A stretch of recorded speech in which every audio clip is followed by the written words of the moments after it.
पास एक जंगल था जिसके पास एक चुड़ैल रहती थी। वो बहुत ही डरावनी थी। वो चुड़ैल हर रात 3 बजे गांव वालों को दिखाई देती थी। वो अपने दोनों हाथों में 2 मटके लेकर चलती थी। उन मटकों में से आग की लपटें निकलती थी। गांव वाले उसकी खिड़कियों से उसे देखते रहते थे, लेकिन किसी ने भी उसके पास जाने की हिम्मत नहीं की। अरे सुनो, ये चुड़ैल हर दिन आधी रात को अपने दोनों हाथों में इन 2 मटके को लेकर क्यों घूमती है? ये मत जानिए कि ये डायन कौन है। मुझे इस बात का एहसास है, इस गांव में कुछ बहुत बुरा होने वाला है। फिर अगले दिन हाँ भाई, पूरा साल बीत गया पर बारिश का कोई संकेत नहीं। मुझे लगता है इस साल भी सूखा पड़ेगा। भाई, ऐसा लगता है ये उस मटके वाली चुड़ैल के कारण हो रहा है।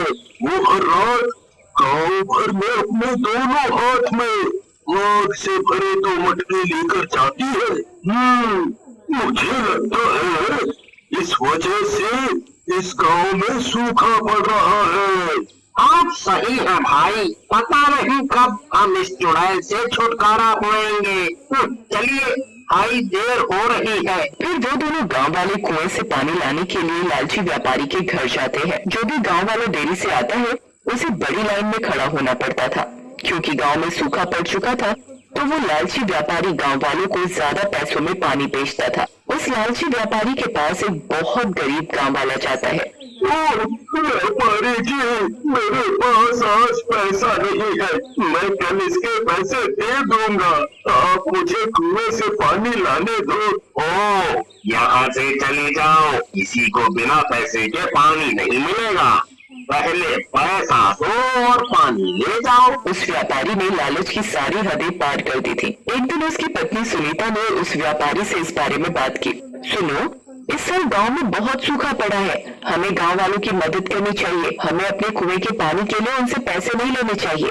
तुम क्यों ग्रामीणों के प्रति इतने दयालु रहती हो?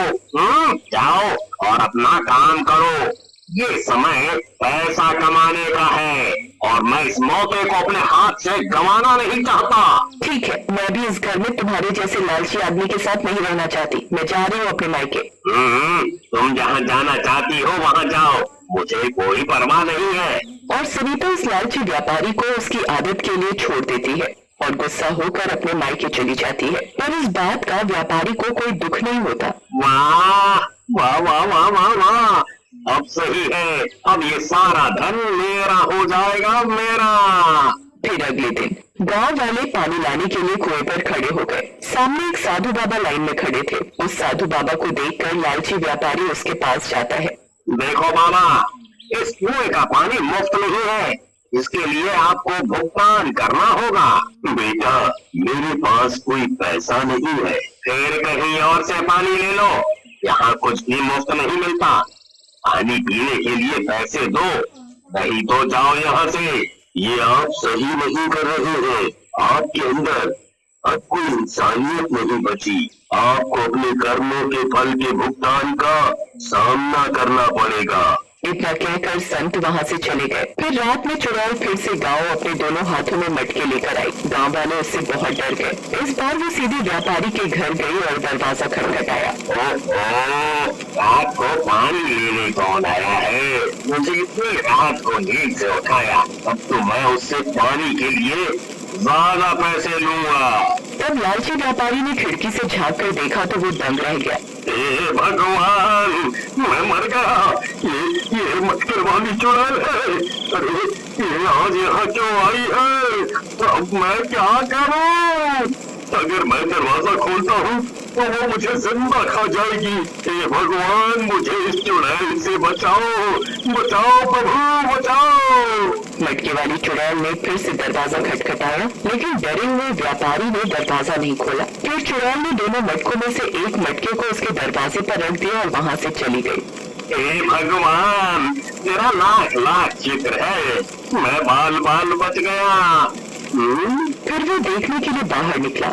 वो अपने दरवाजे पर एक मटके को देखकर हैरान रह गया, जिसमें से आग की लपटें निकल रही थी। ऐसा लगता है कि चुड़ैल यहाँ थोड़ा पानी मांगने के लिए आई होगी। इसीलिए उसने अपने मटके को पीछे छोड़ दिया। इसे पानी से भरने दो, नहीं तो वो मुझे नहीं छोड़ेगी। इसके बाद उसने मटके में पानी डाल दिया, लेकिन वो अंदर नहीं गया, बल्कि उस मटके की आग की लपटें और बढ़ने लगी। ओह, ये क्या हो रहा है? पानी ने मटके की आग नहीं बुझाई और ऊपर से आग की लपटें और बढ़ गई है। वो लालची व्यापारी और परेशान हो गया।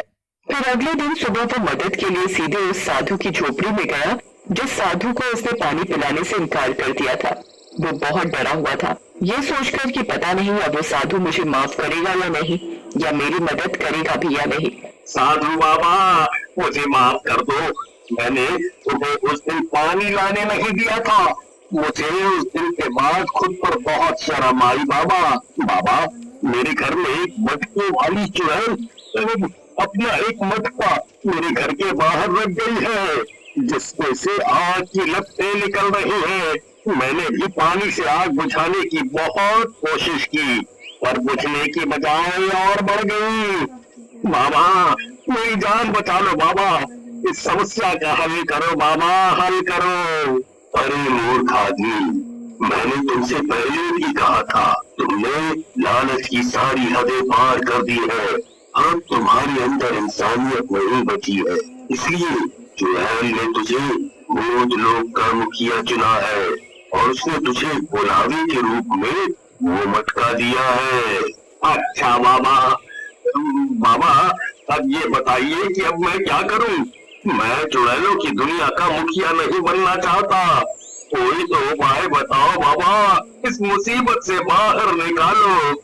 और तुझे उस चुड़ैल से कोई नहीं बचा सकता। लालची व्यापारी उदास होकर अपने घर की ओर चल देता है। फिर अगली रात को वो लालची व्यापारी बहुत डरा हुआ होता है। उसके दिमाग में बस वो मटके वाली चुड़ैल चलती रहती है। हे भगवान, रात के 3 बज गए हैं। पक्का वो चुड़ैल फिर मेरे घर के बाहर आएगी। लालची व्यापारी को फिर से डरावनी आवाजें आने लगती है। हे भगवान, लगता है ये मटके वाली चुड़ैल फिर से आ गई है। बचा लो प्रभु, बचा लो। तब चुड़ैल अपने एक हाथ में एक मटका लिए हुए आ रही होती है। हे भगवान, ये मटके वाली चुड़ैल आज तो अपने एक हाथ में एक मटका लेकर आ रही है। तब डायन ने दरवाजे पर एक और मटका रख दिया और वहाँ से चली गई। अरे राम, उसने यहाँ एक और मटका रख दिया है। हे भगवान, अब मैं क्या करूं? अगले दिन पूरे गांव में व्यापारी के घर में मटके वाली चुड़ैल की बात चल रही थी। अरे भाई, तुम्हें पता है कि चुड़ैल व्यापारी के घर पर 2 मटके छोड़ गई है। ओ भाई, मैंने सुना है और जाके देखा भी है। वहाँ कुएं के पास 2 मटके पड़े थे। कोई ग्रामीण 2 दिनों से पानी लेने नहीं आ रहा है। अब मैं क्या करूं? कैसे कमाऊं पैसे? इस चुड़ैल ने मेरे व्यवसाय को नष्ट कर दिया है। उसने फिर से मटके की आग को शांत करने की कोशिश की, लेकिन आग की लपटें और बढ़ गई। हाय, मैं मर गया। ये आग और भी बढ़ गई। अब क्या करें? क्या करें? फिर रात को घबराया व्यापारी खिड़की से बाहर देख रहा था और उसने चुड़ैल को आते देखा। फिर अगले दिन उसकी पत्नी सुनीता चुड़ैल के बारे में जानकर वापस आ गई।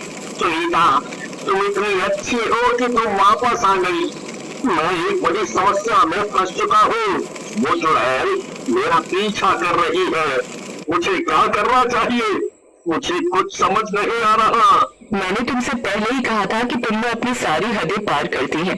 ये तो होना ही था। लेकिन मैं अब सही रास्ते पर आना चाहता हूँ। कुछ हल बताओ कि मुझे अब क्या करना चाहिए। तब उसकी पत्नी ने उसे समझाया और उन्होंने अपनी सारी फालतू संपत्ति, कपड़े खरीद कर गाँव वालों को दान कर दी और तो और पानी भी मुफ्त में देना शुरू कर दिया। अरे गांव के मुखिया जी, ये वो सारी दौलत है जिसे मैंने गांव वालों से कमाया है। मुझे अपनी गलती का एहसास हो गया है। कृपया इस धन को गांव वालों के बीच बांट दो। सुनीता, मैंने सारा पैसा गांव वालों को प्रदान कर दिया है। अब मेरे दिल में कोई डर नहीं है। मैंने गांव वालों से ये तक कहा है कि वे इस कुएं से जितना मर्जी मन चाहे मात्रा में पानी दे सकते हैं। मुझे तुम पर गर्व है, तुमने इतना अच्छा काम किया है। फिर रात में मटके वाली चुड़ैल ने व्यापारी के घर पर दस्तक दी। अरे सुनीता, तू देखो ना, वो मटके वाली चुड़ैल घर से आ गई है। अब तो मैं सुधर भी गया हूँ। आपने अपनी गलती सुधार ली है ना, अब आपको डरने की जरूरत नहीं है। इतना कहते हुए सुनीता दरवाजा खोलकर बाहर चली जाती है। ओ चुड़ैल, अब तुम्हारा यहाँ कोई काम नहीं है। मेरे पति अब तुम चुड़ैलों की दुनिया के मुखिया नहीं बन सकते। अब तुम कहीं और जाओ और किसी दूसरे बुरे व्यक्ति की खोज करो। तब चुड़ैल अपने दोनों मटकों को अपने दोनों हाथों में लेती है और अंधेरे में कहीं गायब हो जाती है। तब गाँव मटके वाली चुड़ैल के कब्जे से हमेशा के लिए बाहर हो जाता है।